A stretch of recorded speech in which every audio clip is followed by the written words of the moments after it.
My name is Barry Cranford. I'm the founder of the FCC, or Fractional Consultant Community. It's something that we put together about 18 months ago now, and scaled up to over 1,000 people. And really, it's just meant to be a bit of a support network for anyone that's entering into this fractional way of working.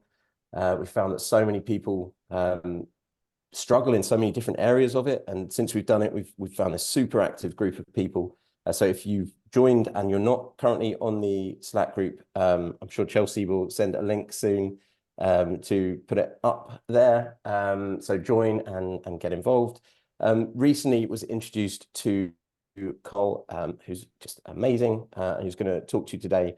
Has got a real long career in a bunch of different fractional C roles, COO, CFO, CPO. So he'll go through that today and help with this. I've known Garrett and Fergus as well, been long-term members of the group. So yeah, it feels like bringing the band back together again. Anyway, I'll hand you over to Carl, who's going to take things further from here. And yeah, we'll enjoy the session. Great, thanks so much, Barry, and really nice to meet you all. I'm Carl. I think definitely today we're just going to run it. We've got a basic structure of just introing you to give you the backstories of Garrett and Fergus and myself as well. Talk about how they came to be doing what they're doing, experiences in the fractional world, what some of those challenges are, and then moving into the next related topic, which is how we, whether we're fractional or full-time, can learn to systemically take better care of ourselves. And that includes, like, specifically battling burnout and battling some of the challenges, which I think are sort of exacerbated in a fractional context. And as part of that, talking about some of the structures and tools you might want to think about, including this idea of having a board of your own. And as was mentioned before, just also talking about accountability and the role for it. So we'll kick off with Garrett and Fergus introducing themselves. I do have one little sort of working group homework assignment for us, which is I'd like to come up with an alternative word for fractional. And I say that because one of the things that we're going to be talking about here is a lot, especially in the sort of second part of the discussion, is about the difference between working in the business versus working on the business when it's your business, and that ability or that need to sort of change perspective. And I read modern history. I'm lucky if I can turn my computer on. I'm the opposite of a technical person or a mathematician, but when I think of the word fractional, I'm always thinking it's less than one, right? And that fractional is really sort of almost from a client context perspective. And I think of that as like being kind of, to say, like in the business and doing it. Whereas I think, and we'll go on to discuss this, the challenge of working fractionally to me is like a multiple of times higher than it is doing a full-time job. And so what I'd like to try and collectively see if we can come up with a term for it is that, so you can be fractional vis-a-vis your client and that in a service that you're providing. But in terms of thinking about it and thinking about the impact and that extra degree of difficulty, yeah, I think it'd be good to come up with an alternative term for it, because I think the word fractional is limiting and I think it's deceptive. I mean, not intentionally deceptive, but I think it's unhelpful in this context. So the only thing I could come up with 10,000 steps walk this morning was like multiple deployment executive or something like that, but something that gets to the point that talks about one's experience and takes into account, as I say, I think this added degree of difficulty. So there's a little working assignment. So Garrett and then Fergus, if you tell us about yourselves, how you came to be doing what you're doing and your fractional experience so far, that would be great. Yeah, all right. Thank you, Carl. And I love that challenge about the word fractional. I kind of have a love-hate relationship with it. It's it's all the trend right now, so you kind of want to ride the trend, but at the same time, yeah, I think it's less than ideal for a number of reasons. But my background is, so I'll say I'm a fractional CTO, first of all. So my background is definitely in technology, software engineering, and then into technology leadership roles, the CTO of a number of startups. And then it was about 8 years ago when I left permanent employment and entered into what you might call the fractional world. Although at that time, I don't think fractional was a term, or at least it wasn't really used. I never heard of it. Didn't use it. I called myself a freelance CTO, or like a couple of other things. And so I've been doing this for about 8 years. And how I started was with this idea of a portfolio career. So I finished with a startup that I was working at. I'd kind of done what I came to do. I had been there for 4 or 5 years. Was trying to figure out what's next. And a career coach that I met with introduced me to this idea of the portfolio career. Because I was trying to find one job that ticked all the boxes, that is kind of trying to find the unicorn job. And her suggestion was, well, you can pick and mix, and sort of, you have one client that kind of ticks this box and one client that ticks that box, and you can kind of put together, your own mix that suits what it is that you want to get out of it. And so that's how I started and got into this idea of being a fractional CTO. And that's evolved over time. And I think the biggest evolution for me is that I had gone from just trying to find work and kind of find a mix of things, to think about it more as a business, in that, what is it that I do really well, that I deliver value on, and that I can get a little bit of leverage with my messaging and kind of all the other aspects of, as you say, Carl, like, instead of working in the business, working on the business. And so that's kind of the shift in that I've been going through lately with this fractional CTO. And I think the board concept really comes into that, in terms of looking at it from more of a business perspective, and not just I need to find some work to kind of fill out my week. Nice, lovely, thank you. Fergus.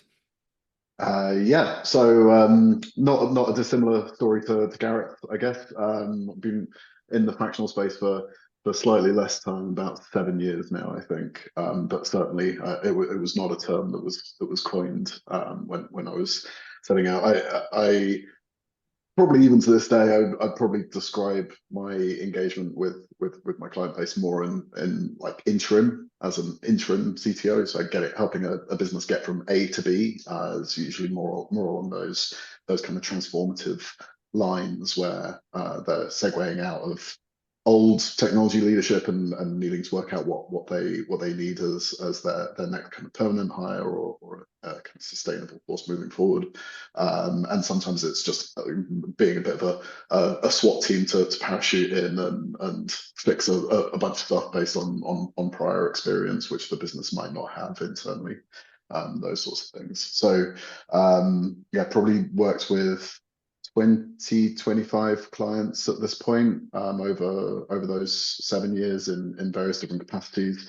The way I got started along this route was, prior to this, I was in kind of permanent CTO roles or technology exec roles, and I was getting wheeled out by, or I found myself getting wheeled out by VCs to go and speak to their other portfolio companies and saying, "Oh, how did you deal with this challenge or that challenge or whatever?"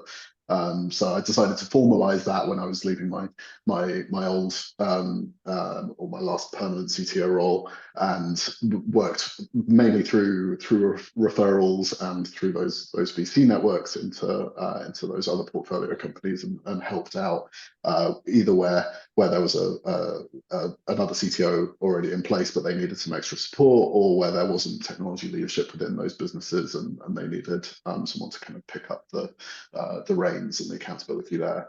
I think relating to the discussion topic for today, the thing that I find particularly interesting about it is this idea that you're quite often working at a strategic level with your clients, and you may even have board involvement with your clients in these C-level roles, but that is fundamentally different from holding yourself to account and holding your kind of fractional business to account. And it makes it even even more difficult to get perspective on it when you're like a solo business, when it's just one of you in the business. Because if you've got a co-founder, then you're constantly riffing off of each other's ideas, and you're having those discussions. Equally, when you're having these leadership discussions with your clients, that can very much feel like the strategy work that you need to be doing, but it doesn't relate to whether you're working on the roles that matter most to you, or to Garrett's point on a portfolio career. How do you identify the things that really make up that combination of factors that will motivate you to get out of bed in the morning and be really super excited about everything that you're going to do on that day, because that can quite often happen to you if you don't happen to it, if you don't kind of bring yourself to the conversation as well. So I find this idea of having a really lightweight structure around how you run your fractional business and how you hold yourself to account and drive those strategic initiatives from a fractional or consulting perspective, really super interesting and very, very relevant. Great. Thanks so much, Fergus. So I'm Carl. The only thing really professionally that's ever genuinely interested or kind of intrigued me has always been about people and place. I was a history major, and at that time in the States, what you did if you were a history major was you went to work on Wall Street and didn't put much thought into it. And I did that and stayed there for like 25 years in different forms. As a banker for like 9, and then in private equity. And let me just be clear, far from like talking about that as if it's something like particularly great or esoteric. I'm just talking about just factually. So like a lot of that work was strategic advisory, or you're buying stuff, or you're bored, working, hopefully you're not bored, but we're spending a lot of time with board and that's the kind of the world I came out of.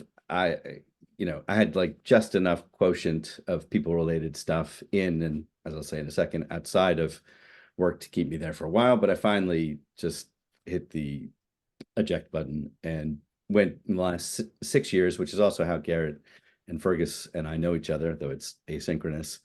I've been in-house at a deep tech company called Hazy, where both Garrett and Fergus at different times were also there, and that's how we got to know each other. And I transitioned to doing that, originally coming in as the CFO and COO, and then was able, luckily and very happily, to ditch that and just focus on the people side. But I've always had a second career going back to 2008, which is, you could say, is kind of a fractional one, which is that I've been interested. If you remember 2008, the world totally blew up, a lot of dislocation, et cetera. And the thing that has always interested me, and I kind of have been pulling on that thread for whatever 16 years in between, is this phenomenon where all of us, I'm sure all of us here, you're very high performing at work, in executing or whatever it is that, whatever capacity you're a fractional executive. But the thing is, when it comes to taking care of ourselves, we tend to be much more amateur. And that very significant difference, if you can kind of step out of yourself and think about it,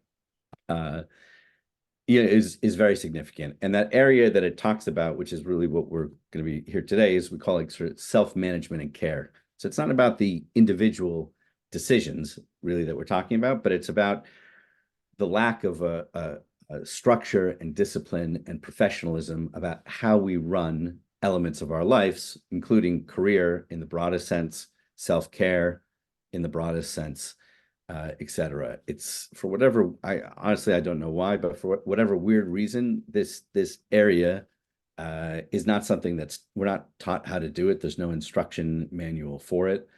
And as a result of not having that same level of professionalism and structure, honestly, we all suffer quite a bit, and quite a bit more than we need to. And just to be, again, really specific of what I'm talking about, again, if you spend any time with a board or any executive capacity, it's an organization because it's organized. You have structure and cadence of responsibilities, of meetings, Okay, I know you can have poor management as well, but if you think about a well-managed company or a well-managed role of a CEO, all we're trying to do, and I've had a small teaching academy where I teach and train people how to do this in cohorts, and Fergus actually has been on that course, is all you're learning to do is take that structure and professionalism that you already know from work and learn how to apply it here into your life. And it's not complex, but it's very difficult. And it's very difficult because it's very hard, for instance, to learn to take a meeting with yourself as seriously as if it's a meeting with a third party. Very hard, unfortunately, and very hard to keep that as an ongoing habit. But within kind of that work, one of the critical elements of that is the accountability and the structure of which a board is part. And part of the training is training people how to set that up and to go through that. And that's going to be one of the things that we talk about.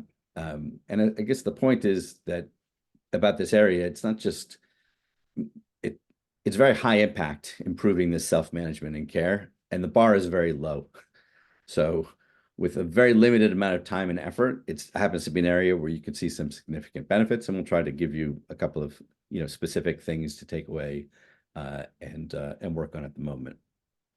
But just to kick off for a second, and I'm just trying to really highlight some of the challenges of working on a fractional basis that I think if you are a sole proprietor, and I know we've got someone here who has a group, but I think we tend to not really pay such close attention to. We suffer the consequences of it, but we don't look at it objectively. And one of the main things and main disciplines in our work is to learn to step out of yourself. And again, to that difference between working into working on. So just to start that and kick off that part of the discussion here on some of the challenges. One thing I did learn in finance is that one of the most difficult things to do is portfolio construction, right? You're trying to manage someone's money, figuring out what's the right allocation into different investments, et cetera, that is going to meet a client's requirements. It's hard to do. It's hard to manage it. It's hard to keep it updated. It's hard to be there with the client. And yet, so, I mean, that's something it's a whole industry into itself in finance. It's literally about this question of portfolio construction. So just to open it up here to Garrett and Fergus, how have you learned over the years to approach portfolio construction yourselves in terms of client engagements and getting things to work? So you've got engagements that aren't going to stack on top of each other or conflict or whatever. How do you sort of approach that, and how do you think about portfolio construction? After you. Ben. You want me to go first on that one? Yeah, I think that's a really interesting question, and it's something that's changed for me over time. So I think that's kind of one of the key things is it's not static. I don't think there's like one right formula for it. Because I started out with the idea of a portfolio career, then there were certain things that I wanted to get out of the clients I was working with, in terms of, one is making sure that, I've got clients that pay well, or at least one that pays well.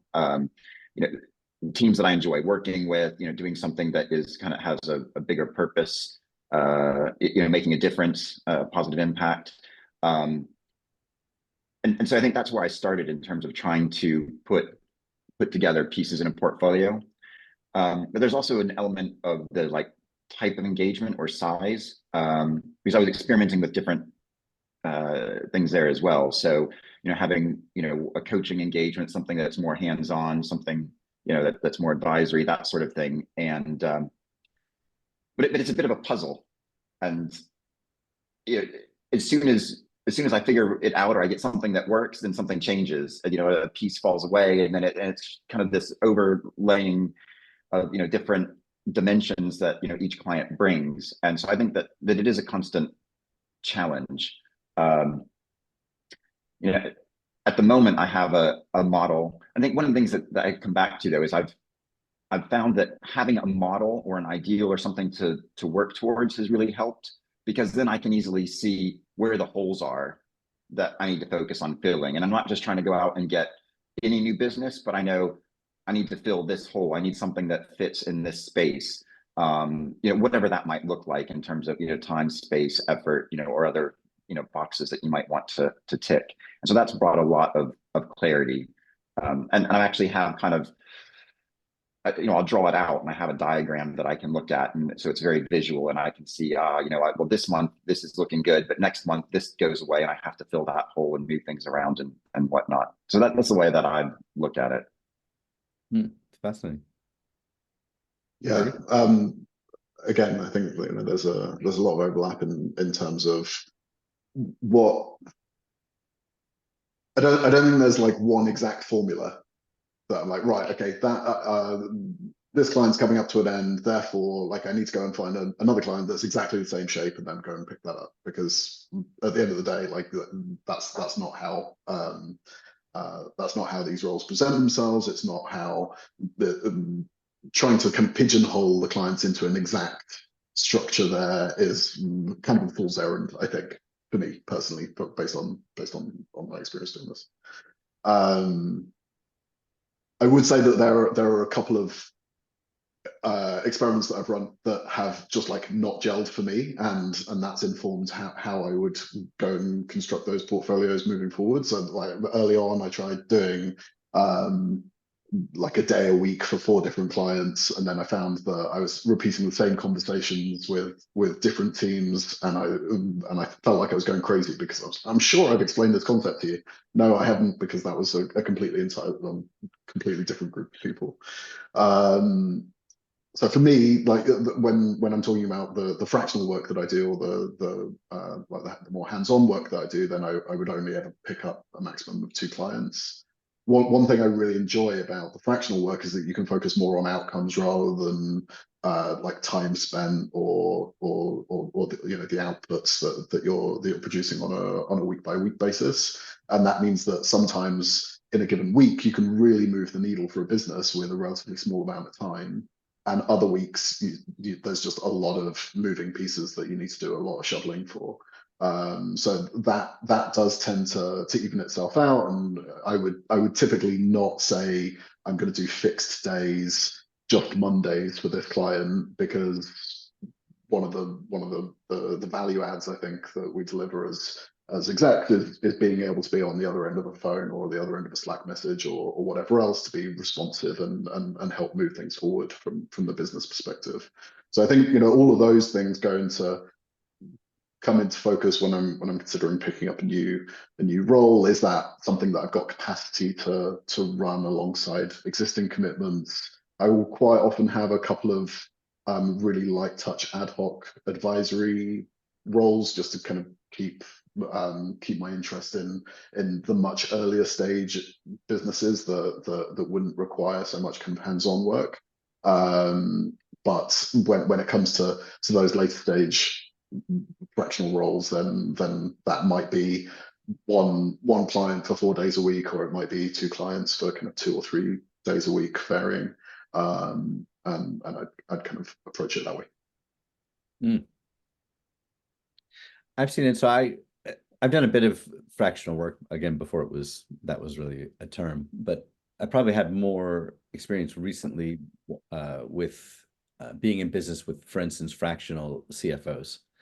And I don't know if, again, of all of the different fractional executives, there just are some roles that are either more challenging or in different ways, et cetera. But certainly one of the things, I've seen with the fractional CFOs, and honestly, I really feel for them, is that, and this is, also Series A, Series B, early stage company, existential threats every day, that kind of a thing. It's just CEOs want you on call all the time. And saying to them, well, thanks, okay, I got this runway analysis that you like and that you've got for a board meeting. I'll give it to you at 2 o'clock on Thursday when it's your time again. Like, that just doesn't work at all. And so I've seen CFOs, get either that I've directly worked with or in some of the other CFO groups that I'm a member of, on the fractional side get really, really burnt out, and actually kind of fundamentally ask themselves the question, is it possible to be a fractional CFO? Or, under what circumstances could it be possible? And I've seen people actually, quite a few, go back to full-time work at it. And I suppose that's something we touch on also. You have those that are fractional, proactively, and then there's times you might want to be, or you might need to be fractional kind of reactively on it. But yeah, so for both of you on the CTO side, are you able to keep boundaries and keep multiple types of clients going at the same time without everything crashing together? I'm happy to Yeah, go first this time. yeah, go first. I'm happy to go first. Yeah, I think so. I mean, moving into the fractional space was a real masterclass in time management for me, because prior to that, you had one focus. It was just like move the needle as much as you possibly could for a single business. And quite often that was long days. It was being on the beck and call of the CEO as well. So there's a lot of that dynamic that needs balancing out, where you're talking about not delivering 5 full days or 7 full days of work for a single business. Yeah. And I saw someone describe fractional work as delivering logarithmic value, which I gelled with as a description, where the majority of the value that you can deliver is the knowledge piece and the experience that you're bringing to the table. The longer that you're engaged with the client over a given week, then actually you can do the execution bit, or you can do the implementation work, but the majority of the value is in that first day per week that you're working with them, because you're able to bring all of that kind of prior knowledge and that prior experience with you to the table, and kind of deliver that at the company level. Yeah. Yeah. Yeah. So, I mean, to the original question about, is it possible? Yeah, it takes a bit of work. And I think just a couple of things that I do that that helps with that. One is I'm ruled by my calendar now. Coming from as a software engineer, software engineers don't use calendars, right? It's just, you're just coding and meetings just get in the way. But certainly that's not the case at the executive level. But it's so I have some tools in place, syncing calendars across clients so people can see when I'm available. It makes it much easier. If they want to book in a meeting, it's seamless for them. One of the things about the fractional term that I latched onto and differentiating from part-time is this idea of being available, across the 5-day week, that, there's no set days, as you were talking about, Carl. It just doesn't work if it's like, oh, we can't talk about that, or we can't decide until next Tuesday when Garrett's here. It just doesn't. Yeah. You can't run a business like that. So I think that's one of the things that I always promoted when the fractional term came around, and sort of differentiating from part-time. Whether that's accurate or not, I don't know. I do have some difficulties with the term, and Lyndon, I'd see you saying that you've dropped the term fractional, which I'm considering doing as well. I try and position it more as like an implementation detail rather than a feature. But I guess one of the things that I do to try and help with managing multiple clients is usually I have one. The way I put my portfolio together, I usually have one big client that takes up a majority or significant part of my time, and then I'm able to prioritize based on that and piece in some of the more advisory or smaller engagements. And I work to set all of the fixed meetings. You've got the regular weekly, the management meeting or team meetings, or those sorts of things that are kind of on regular cadence. And then work to fit in the things that I have more control over, like individual one-to-ones or ad hoc meetings or stuff around that. So, I mean, it constantly changes as clients come in and out. And so sometimes I have to reshuffle and rejuggle, but, usually I can kind of create a pattern that works for, a month or two before I need to kind of rejig it all. But I think that sort of helps, and sort of kind of cascading down and filling in that time, and then being very clear with my clients about, when they can book and what time I have available through some of the calendar tools and things that I put in place. Right. I think it's a great point on the meetings that you know you need to be a part of in order to help deliver the most value to those clients as well. So, you know, if the leadership team meetings are always on Monday afternoons, then you know that you need to be kind of involved in that, and you can anticipate that going into a new engagement with your client as well. And if you have those conversations early as to here are the meetings that I think I need to be involved in, and you know, let's make sure that we've got those set up on a schedule that's going to work both for you as a fractional exec, but also as a business in terms of everyone else's calendars. Then that if you have those conversations early, then you can make sure that if you need to do any calendar wrangling or kind of schedule management, then you can do that right at the beginning in order to get off on the right foot, rather than getting several weeks into an engagement and then finding that that's more of a handicap, or that's backfiring. Yeah, nice. Yeah, absolutely. And I have those conversations when I'm putting the proposal together. So, you know, I can see how it's going to fit in. I know what I'm committing to, and I make sure that I don't overcommit. Nice. Yeah, I hear you.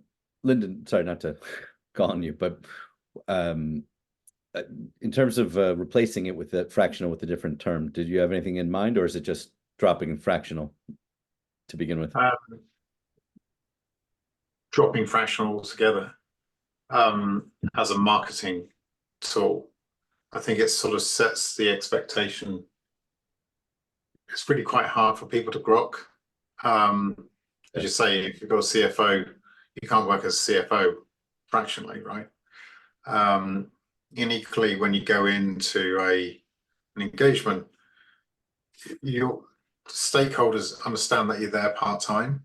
The people, some of the folk that you're actually working with, doing some of the grunt work, they don't really appreciate it. In fact, they don't really care. Yeah, you're just there, and you just need to do the work. So taking it away, and you've got to have those sensible conversations. I think that's why I sort of come away from it. And I think also what I've noticed is that a lot of people who say they're fractional are really not fractional. And therefore it creates this noise around the whole, if you like, choice of a better word, ecosystem of fractional workers, right? I mean, yeah, I would just call it a diverse portfolio, and a portfolio. And if someone spoke to me, I just call myself a digital advisor. That's it now. Take the CTO off and all the rest of the stuff. Make it really easy for people. Yeah, nice. And Fernando, yeah, I saw your suggestions. I like those executive as a service or C-suite as a service. Are nice. Yeah, I also see a lot of that noise around fractional, which is also, you know, like bleeds over into lots of other things. Like, does that mean, you know, how does interim fit into that, for instance, et cetera? You know, you have all these different things, and it's just, you know, the words are what they were. So I don't want to go on and on about the degree of difficulty in doing things, let's just say fractionally, much more. But I do want to add that, at least, you know, I've experienced or seen elsewhere, I do think there are these two other areas where it is just inherently more difficult to work fractionally than full time. I think one of those, and Fergus, you touched on it before, but one of those is context switching. I mean, I don't know about anyone else. I find it very hard to context switch within one job with diverse things. And, you know, especially if you're doing it and you're needing to perform at high levels across it, I think that's just a massively energy intensive exercise that people also, depending, I mean, I have ADHD, which doesn't help that, et cetera. But, you know, I think that's a challenging thing. And I think the other thing, and I guess I say this as you know, a sort of a people person, I've always felt that the fractional people that we've worked with kind of miss out on the benefits of kind of continuity or togetherness or being there with a company, right? You're there, as everyone's saying, full on for your work, et cetera, but it's not just, you're not there when we go out for coffee or a bubble tea or whatever, but I just think you're you're not really part of it. And I think that it seems to me just makes it kind of a bit more of a challenging, a bit more dislocated, a bit more lonely sort of a existence. And yeah, just curious on your thoughts on that, on whether those Yeah, things to you as additional difficulties. yeah, I'll definitely jump in on that one because that's something that I've really noticed. And there was something that I heard or picked up a while back about sort of in general for employment, like one of the key indicators for retention was, if a person has somebody they would consider a friend at work. And, in some of my engagements, I'm really lucky that I do have a sense of that, kind of, the fractional element really is an implementation detail. And I am able to kind of engage and embed with the team in a way that, I do get some of that, sense of connection and community, within the team. But there are definitely engagements where I don't have that. And it is a much more disconnected. And there's sort of this no man's land of like, I'm not fully in, but I'm not really out, and kind of, where do I fit? And I think that's a challenge in terms of almost just not knowing exactly where you stand is even more difficult than, whether it's really one way or another. Gotcha. So what I'd like to put to you all is the following. It's challenging just generally for anyone, full-time employment, performing at a high level, trying to operate the most complex machine in the world still, I think, at the moment, which is a person trying to do that in a sustainable way without burning out, going off the rails, etc. That is a seriously big and meaningful challenge. And I do just actually really think that if you're layering on top of that, also you're working on a fractional basis with this. I mean, it is a very high degree of difficulty thing. And just to segue here into our second part of the discussion, I'll just tell you a quick story. I remember working on transactions. I'd work on something for like 3 months at the time. You're busy, you're in the middle of it, etc. And then the next day you'd have your investment committee, or or its equivalent of a board meeting, etc. And I remember doing that, and it was really only at that time when there was a very specific prompt to process and think and pull together things professionally that I actually really felt myself thinking at a kind of more meta level about a transaction, right? There's something about going from again, being in to on, right? From doing to actually really thinking about that. It could well be that everyone else who was much better private equity started that process much earlier, but I did it at the last minute, and I did it when I had the prompt. And again, getting back to what we were talking about before, one of the major things that we lack, A, as people, and B, if we are, entrepreneurs or you're working for yourself, is we lack that prompt and that time and that place to process, to professionalize, and to think and reflect on what we are doing. We have all the capability to do it, but, outside of, work, and this is stuff that's for yourself, where are you going to do that? There's no structure to do that. And that's why the fundamental thing that we teach and train people in is to have a personal check-in, lightweight, structured check-in every week, no more than 5 minutes. That builds to a monthly cadence, and then that builds to a quarterly cadence. And those meetings are literally, you all have the capability to do this. I promise you do. You just have to draw upon the structure and type of professionalism that you have at work and apply it to this area. And the reason for these, that sort of a thing, is that it is this constant prompt to process, etc. Let's just take today this discussion as an example. Okay, now Garrett and Fergus are very thoughtful and reflecting, and I myself have had many conversations with them over the years about their business. But the, again, if we stepped out of this discussion and just looked at it like it was a business discussion, we've learned a lot about the business of being a fractional executive, about how over 7 or 8 years people have learned to do that. Have accumulated knowledge, they've got approach, they've got all these things which are fantastic. My point is that if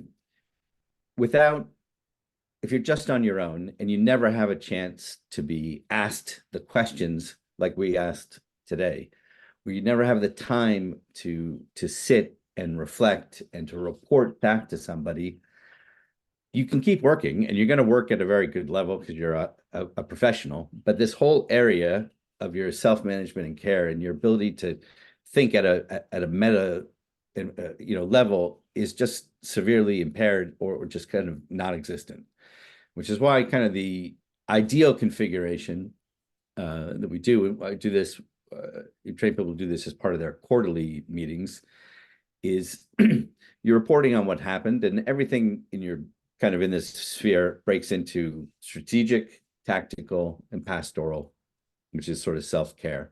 It's a very simple structure, but that at least every quarter, you're going to be sitting down with someone, and so you could do it with me, or you can do it with whoever you want. But you want to have someone with whom you're interacting regularly, and ideally you're paying them for it, so it's a professional, not like a personal favor. And that person is functioning literally as a non-exec director to you, being the CEO of yourself, which is the configuration that I talk about. And so it's having that structure, it's having that relationship, and it's having that regularity of time that, again, provides the same impetus like I had the night before these meetings, to actually sit, to actually reflect, to actually look at, the data, and to actually begin to ask yourself the hard questions, and to have a continuing narrative of what's happening. It's like, if we had a company whose business was being a fractional CTO, right? We'd be all over what's happening, right? What the trends are, how things have gone. Just think about the level of analysis and work you'd put into it if it was a work problem. But again, when it's not a work problem and it's a personal thing, that's where this gap exists. And that's why having a board in whatever form or some form of structure and accountability is such a critical thing, again, because it's a prompt to higher self-management and self-care. There are different forms for it, but Garrett, I know accountability is a big part of your approach and elements. Yeah, I mean, for both of you, and happy to open up to others. What's worked for you in this regard? Yeah, so I love the concept when I first heard you talk about the idea of the board, because I think that it's something that, as an executive, we can all get right away, right? Like, we understand how that works. It's something that, we've likely been a part of, and what that looks like. I think I've stumbled into a couple of the concepts or elements of what you described, Carl, without kind of knowing it, just because it's that sort of iteration of trying to figure it out as I'm going along. So, and to answer your question, Ken, about kind of like, who is on the board, it could be, I'm going to say it could be anyone. I mean, maybe not literally anyone, but it doesn't have to be somebody, a specific person. It doesn't have to be a coach. I think there's probably some benefit in having some different perspectives. You don't just find people exactly like you, because then it's just going to be kind of a bit of an echo chamber. But within the fractional community, there are probably opportunities, where if you're in technology, maybe you get somebody who's in marketing or finance or something, kind of a different discipline, but still understands that fractional nature of work, and probably some of the challenges of working, as a fractional executive, that they can relate and perhaps share, some of those challenges. I don't have a board in the official sense, the way Carl's laid out. So I love the structure of what he's put together. But what I've stumbled upon is a couple of people from a mastermind that I was a part of, where we ended up creating a group where the three of us meet weekly. And it's an opportunity where we do hold each other accountable, what it is that we're committed to. And we're always talking about the stuff that we're doing, working on the business. We're never talking about working in the business. We just sort of assume that like, we know what we're doing when it comes to working in the business and can take care of that. And Right. so the conversation is about more of the strategic or, on the business things, like how are we getting new business? What are the challenges that we're facing? What are the things that we need to do in order to, put the portfolio together in the right way, or, find the right clients, or things about messaging, product offering. And we can challenge one another, provide feedback. But it's sort of this mix. The way we do it, we kind of, divide it into thirds. But what I think would be a really good idea is if you did find, two other people to have this board with, that you could do it on rotation, where each, if you do it on a monthly basis, each month you can have one meeting that's dedicated to that person. So then you get your quarterly, board meeting cadence. But yeah, you've got that monthly, regular meeting. So that might be one idea in terms of how to put a board together. Yep. To be a bit provocative on it, actually, it's not really that provocative, but just to go, I would say that paying someone for it is very important. You don't have to pay a lot for it, but paying is completely different than it, and it just sets a different relationship. And the whole point of this whole thing is this is about professionalizing. You wouldn't have the CEO of a big business saying, "Oh, can you be a non-exec as a favor?" It's just not. This is literally about bringing professionalism there. I don't think the person has to be an industry expert. I think there's some cases, and I know you were saying another fractional. I think that part does, make sense. But to me, the best part of a real non-exec is someone who is who's interested, who's constructive, and to Garrett's point, who's going to hold the CEO accountable, but in a constructive way, right? And we don't have the time to talk about it here today, but one of the biggest challenges I think we all face in this is a lack of tactical self-compassion. I call it Sierra Charlie. And for very driven people, usually they have sort of a gag reflex when you talk about self-compassion. They say, "Oh, I don't need that. That's going to get in my way of drive." But in fact, narrowing the definition so it's clear about that, that's not the case. And to me, a critical part of a non-exec or of a member of the board is being that voice of tactical self-compassion. Again, so not making apologies for the person, but when you're in the CEO role, and when you do CEO of self role, and when you do have this format, and you get used to doing it, you're going to find that you very often are going to be very hard on yourself. And having someone who can just kind of provide a bit of an objective perspective and a bit of this Sierra Charlie or tactical self-compassion to me is a big thing. But probably more important than anything, and totally agreeing with Garrett's approach on this, the most important thing is to have structure and certainty that it's going to happen. And that means you put in these meetings, 3, 6, 9, 12 months in advance. And one of the biggest things and hardest things that we teach in the academy is when you set these meetings, whether it's for yourself or with others, you have got to show up on time. It sounds like a small thing. It's a very big thing. And so, again, whatever format you find that works for you, knowing that you're going to have this continuity across time is key. You can certainly experiment as you go, but that the most important thing is having that core infrastructure in place. Yeah, I mean, one thing from my perspective on adding a bit more structure on how you talk about working on the business rather than in the business is that it allows you to crack open more of the discussion and decision points that you need to make or that you need to be driving towards. So, for instance, am I productizing my offering in the right way? Am I niching into the right area that's going to, ultimately kind of deliver the right outcomes for me?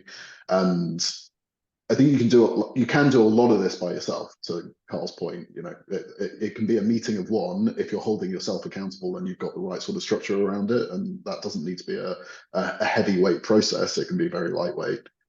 But it also means that if you're giving yourself the space to think about those big strategic decision points, you can identify when you do need to bring external parties in, or how you engage with that discussion topic in a way that is going to deliver you the best possible outcome, in exactly the same way as you would be thinking about this if you were working with your clients on like a key strategic business decision. Do we need someone that's got this sort of background to feed in to make sure that we're not stumbling into any blind spots or the echo chamber that we might produce otherwise. Nice. And I think that goes into Carl's point around cadence, that you can have these more frequent touch points that are maybe kind of self-reflective. One thing that's worked for me is literally kind of putting together the equivalent of a board note, leaving it for a few days, and then coming back to it, because you actually come back to it with fresh eyes, and you come back to it with a different perspective, even though you're clearly the same person.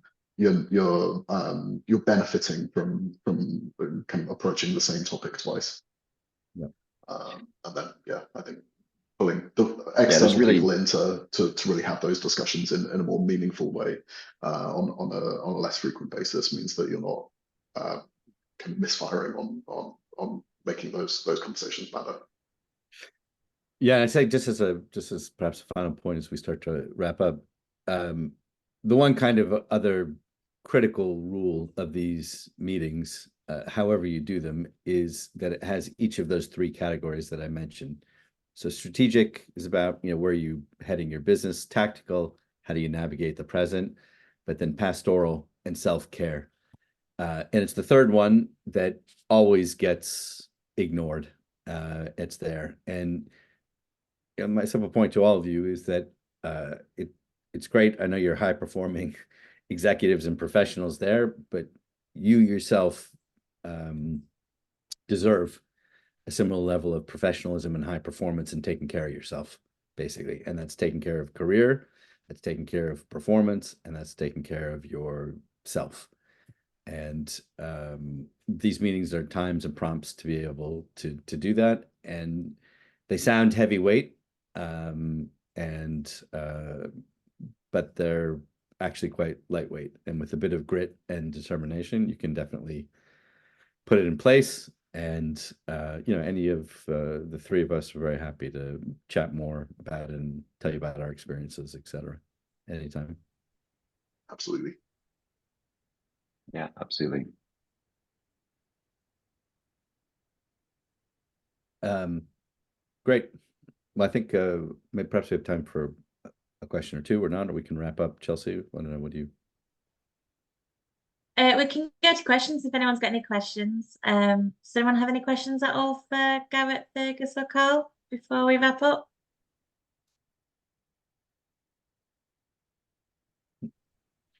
Well, all good. Okay, terrific.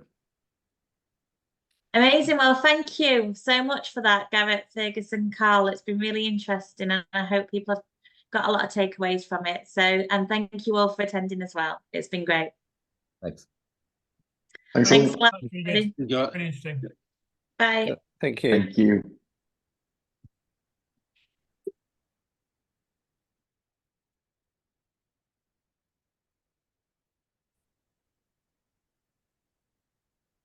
Hey. Hi. Sorry, do you want to stop the recording? Yeah, I'll stop it now.